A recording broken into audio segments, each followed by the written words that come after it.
Welcome, chaps and dames. This is your favorite sincere, single, and saved podcaster, Carla. Not perfect, but climbing. You're listening to Chaps and Dames podcast, and on this podcast, I give tons of advice on do's and don'ts of being married to single and starting over at 45. So sit back and enjoy the ride. In this episode, we will dive into weight loss because guess what? Cuffing season is over, and let the show begin. For me personally, I spent 15 out of 23 years of marriage letting myself go. What do people mean when they say they let themselves go?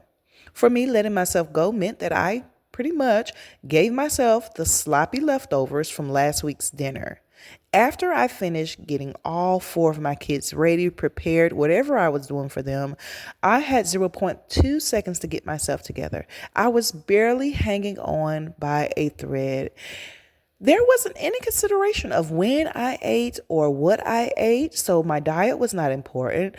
And literally, I crawled into bed each night, so rest was not a priority either. I didn't have updated clothing. I want to say because we were just starting off pretty much. You know how that is when you first get married and you have children and all these things. You're trying to find out where you're going to live and stay and all this stuff. We didn't have much money. And so clothing became, it just was not important to me. And so my outside appearance, if you saw me at the grocery store at Walmart, pretty much t-shirt, I might have, depending on the season, some jogging pants and some tennis shoes. Guys, that's just what it was. It wasn't much of my concern. Now, when we went out for like family gatherings or special events, I knew how to get all dolled up. But like on a daily basis, when I looked in the mirror, I was not pleased at all. I took care of my family and I had no energy left to take care of myself. So basically, I was an afterthought. I was an at-home mom for multiple years and I didn't have a good support system. And most importantly, I didn't have a personal system. I didn't have personal systems set in place. So yes, you may hear people say, I didn't have strong support systems and I was doing everything by myself. But oftentimes, guys, support should start with you. Because who will care and understand more about you and your life than you?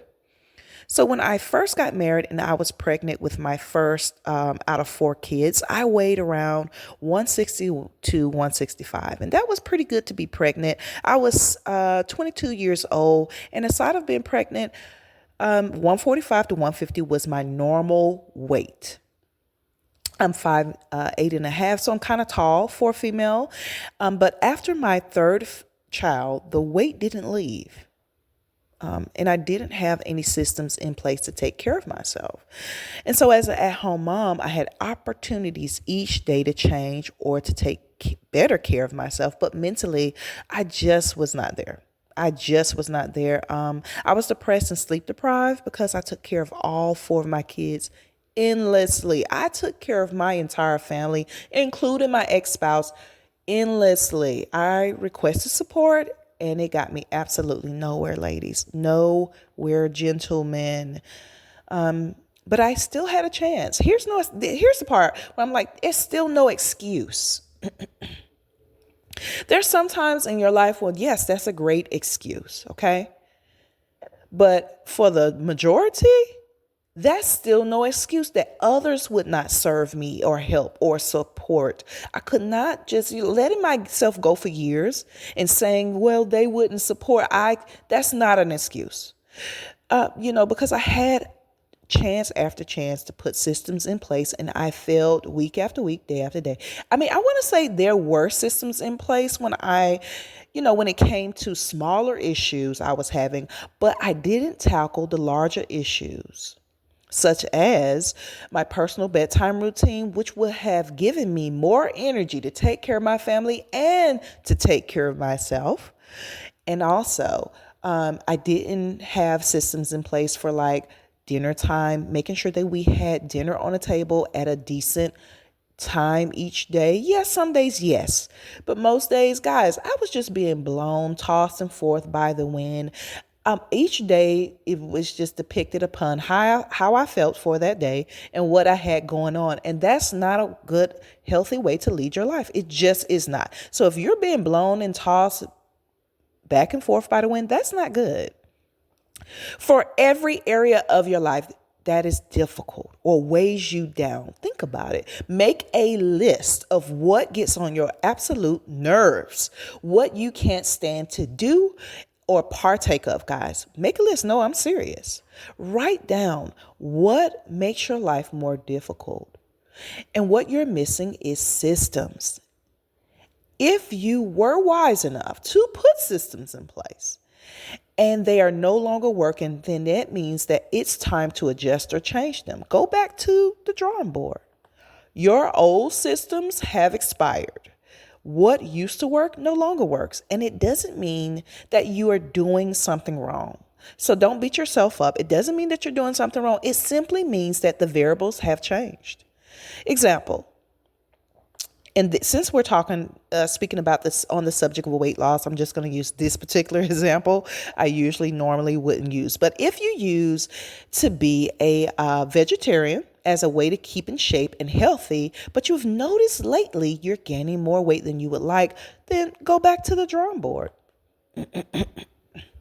Being a vegetarian was your system. So you did have a system. And now that you're gaining weight, you need to go back and analyze the situation, figure out what happened, whether you need to tweak the system or simply to start a new one.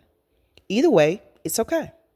Because without a system, it won't work. Without a plan, guys, well, guess what? Plan to fail. I am now 47 years old and weigh around 215 pounds. Okay. So I came out of cuffing season, which is right now, at about 215. Well, last year around this time, I started around 235 to 245. So this year at 215, even though it's not where I want to be, it's actually really not that bad compared to last year. Because I know how to put systems in place for weight loss. I know how to put systems in place for everything.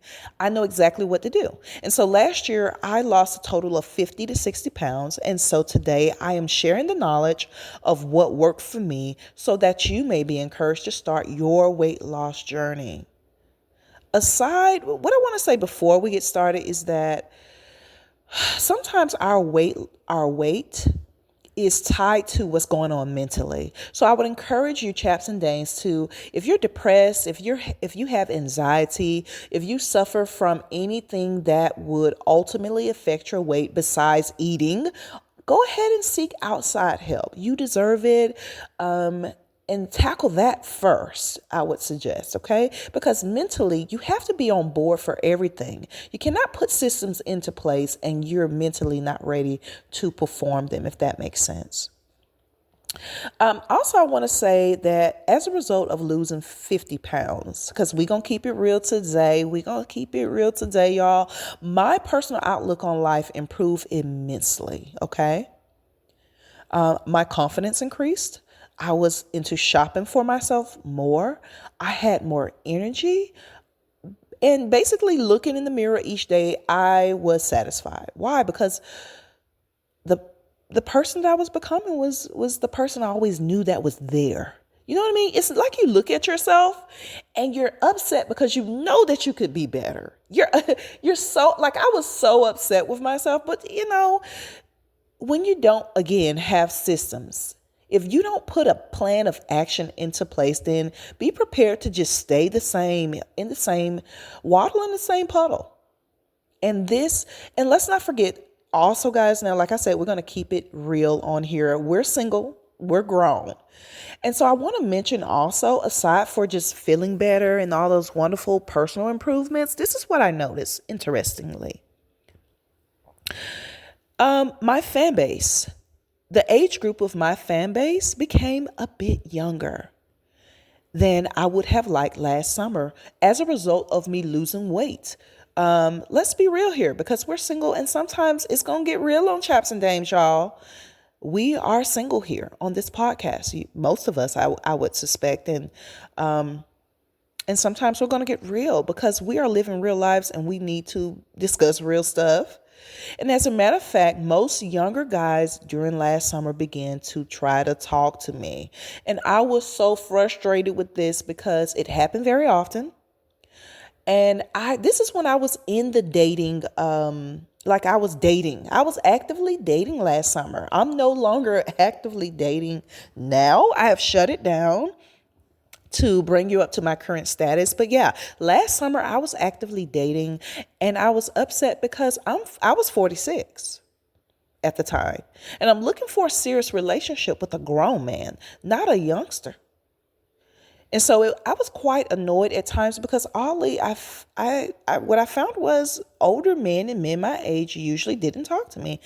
And this was, yeah, when I was in the dating phase. And it was frustrating because I was looking for real love. I'm older. Don't nobody have time to play. So moving along, guys. So I gained weight during my winter months.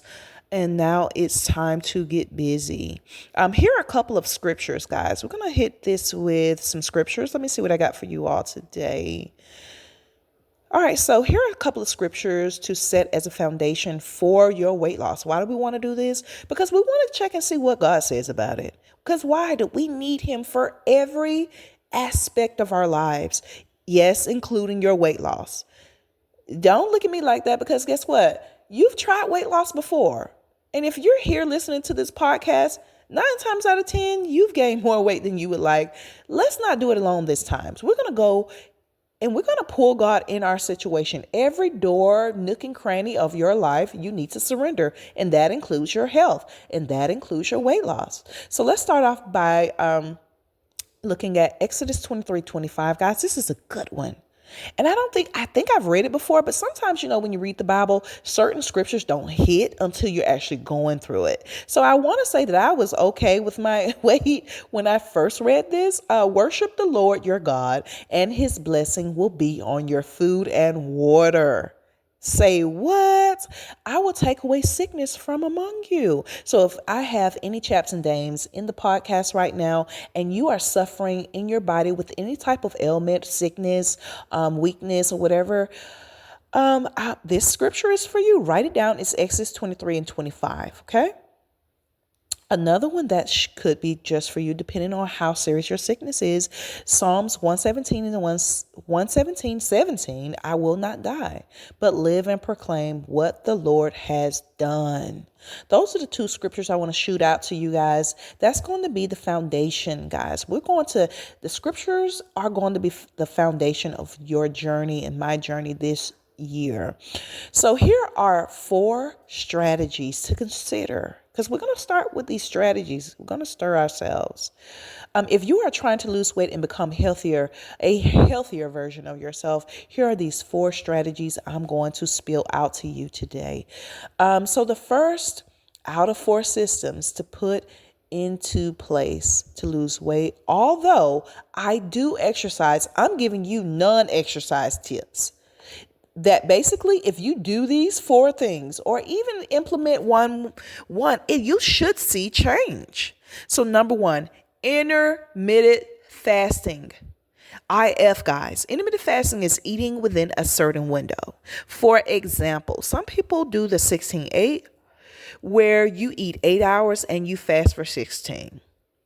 Or the 14-10. This is when you first get started, where you eat for 10 hours and you fast for 14 hours.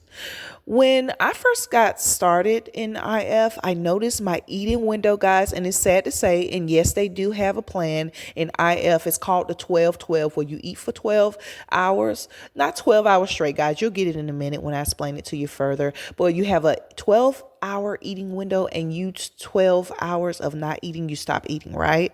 So when I first started, I noticed that I was on that 12-12 plan. And I was like, why, chick, do you need 12 solid hours of stuffing your face per day? That's half of your day. I was like, what? And so that meant that I would eat breakfast around 10 a.m. or earlier, depending on how greedy I was being, and eat my last meal around 9 to 10 p.m. Are you kidding me? From the time you eat your first meal, and sometimes depending on your Starbucks drink or whatever you drink, your coffee, if you put sugar in it, you will be breaking the fasting hours while you're asleep. And this This, my friend, starts your eating window. And yes, you fast, it counts even while you're asleep. So if you're stopping your meal, let's say you decide to stop at 7. If you're on one of these plans for IF and you stop at 7, you wake up and don't eat till 7, you just did a 12-hour fast because eating still counts. Now I wake up and I push back my breakfast. And guys, this took practice. This is not my first year of IF. And last year was not my first year of IF. I want to say I started back in I first got whiffed of it 2019, 2020, somewhere around there. And it was wonderful. Now I wake up and push back my breakfast.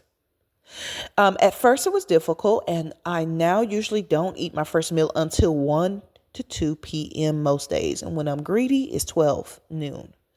Like right now, it's 10:45 in the morning. I have not ate, but I'm getting ready to sip on some tea.